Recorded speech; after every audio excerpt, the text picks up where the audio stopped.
ഒറ്റക്കൈയിൽ ജീവിതം തുന്നുന്ന സുഷമ നാടിൻ്റെ കണ്ണീരാണ്. ചേർത്തല പള്ളിപ്പുറം തിരുനെല്ലൂർ സ്വദേശിനിയായ സുഷമ പ്രതിസന്ധികളെ അതിജീവിച്ച് മുന്നേറുന്നത് ഒറ്റക്കൈയുടെ കരുത്തിൽ.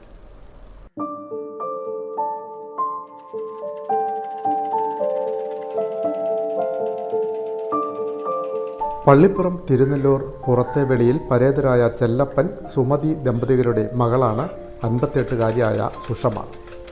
ജന്മന വലത് കൈ ഇല്ല. ചെറുപ്രായത്തിൽ പിതാവിൻ്റെ മരണം.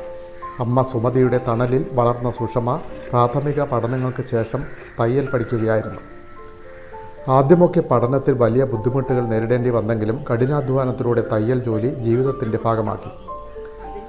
പിന്നീട് ചേർത്തല നഗരത്തിലെ വസ്ത്രവ്യാപാര സ്ഥാപനത്തിൽ തയ്യൽ ജോലി. അതിൽ നിന്നും ലഭിച്ച തുച്ഛമായ വരുമാനം സ്വരുക്കൂട്ടി സ്വന്തമായി ഒരു തയ്യൽ മെഷീൻ വാങ്ങി. വീട്ടിലെ തയ്യൽ ജോലിക്ക് പുറമെ വീടിന് സമീപത്തുള്ള യുവതികളെയും വീട്ടമ്മമാരെയും തയ്യൽ പഠിപ്പിക്കാനും ആരംഭിച്ചു. കൂടുതൽ പഠിതാക്കൾ സുഷമയെ തേടി വന്നതോടെ തയ്യൽ യന്ത്രം 3 ആക്കി വർദ്ധിപ്പിച്ചു. ജന്മന തന്നെ കൈ ഇങ്ങനെയാണ്. 20 വർഷത്തിന് മേലായി തയ്യൽ പഠിക്കാൻ തുടങ്ങിയിട്ട്. തയ്യൽ പഠിച്ചു കഴിഞ്ഞ് ചേർത്തല ഒരു കടയിൽ തയ്ക്കാൻ പോയിരുന്നൊരു കടയിൽ ഇപ്പം ഇവിടെ എല്ലാവരും തയ്യൽ പഠിപ്പിക്കാൻ പറഞ്ഞിട്ട് അങ്ങനെ ഞാൻ 10-50 മേൽ പിള്ളേരെ തയ്യൽ പഠിപ്പിച്ച്. സഹോദരൻ രാജേഷ് ക്ഷേത്രങ്ങളിലെ ശാന്തി ജോലികളുമായി തിരുവനന്തപുരത്തേക്ക് പോയതോടെ എല്ലാത്തിനും വലം കൈയായിരുന്ന സഹായവും നിലച്ചു. 2004 സുമതിയുടെ മരണത്തോടെ സുഷമ പൂർണ്ണമായും ഒറ്റപ്പെട്ടെങ്കിലും തളർന്നില്ല.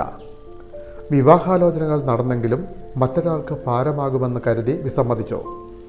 എല്ലാറ്റിനും ഇടത് കൈ തന്നെ ഉപയോഗിച്ചതുമൂലം ഇടതുവശത്തെ ഞരമ്പുകൾക്കും തകരാർ സംഭവിച്ചു.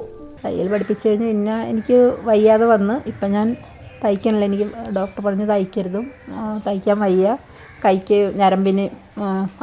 ഞരമ്പിന് തേയ്മാനാണ്, അതുകൊണ്ട് തയ്ക്കരുതെന്ന് പറഞ്ഞ കാരണം ഇപ്പം തയ്ക്കണില്ല.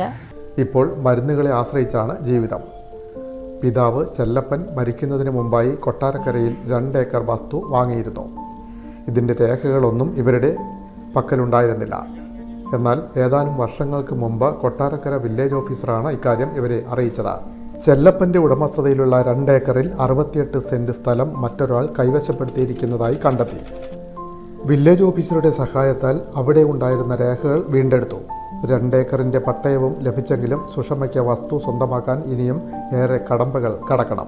പട്ടയം അച്ഛൻ്റെ പേരിൽ തന്നെയാണ് ഇപ്പം. പക്ഷെ അത് അവിടുത്തെ തഹസിൽദാർ പറഞ്ഞത് അത് ഒരു കേസിൽ കിടക്കുകയാണ്. അത് ഹൈക്കോടതി വഴി കേസാണ്. അപ്പോൾ അത് ഇച്ചിരി താമസം ഉണ്ടാകും. അതുകൊണ്ട് പിന്നെ അപേക്ഷ കൊടുത്തിടെന്ന് പറഞ്ഞ് അങ്ങനെ അതിന് അപേക്ഷ കൊടുത്തിട്ടുണ്ട്. അതിന് എന്തെങ്കിലും ഒരു തീരുമാനം ഉണ്ടായി കിട്ടിയാൽ കൊള്ളാം. വീടില്ല, വീട് ഇതാണ്. ഇത് മൊത്തം പോയി.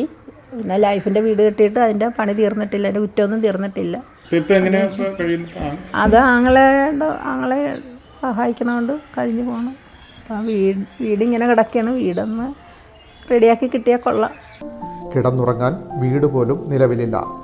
തകര ഷീറ്റുകൾ കൊണ്ട് നിർമ്മിച്ച ഷെഡിലാണ് താമസം. ലൈഫ് ഭവന പദ്ധതിയിലൂടെ വീട് നിർമ്മാണം തുടങ്ങിയെങ്കിലും അതും മുടങ്ങിക്കിടക്കുന്നു. പ്രതിസന്ധികൾ ഒന്നൊന്നായി പിന്തുടരുമ്പോഴും ഇടം കൈയുടെ കരുത്തിൽ ജീവിതം തുന്നുകയാണ് 58-കാരിയായ സുഷമ.